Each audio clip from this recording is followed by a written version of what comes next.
Assalamualaikum friends, today we'll discuss how to fix iPhone contact not showing in Snapchat. If you can't see your contact list in Snapchat, then this video is for you. If you're new to my YouTube channel, please subscribe. Open your iPhone settings.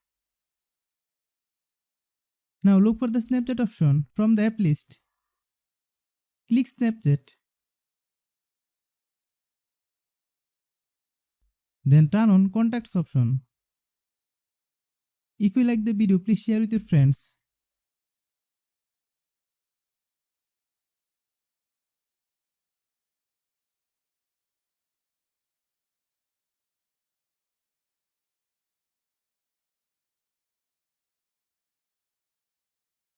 Thanks for watching.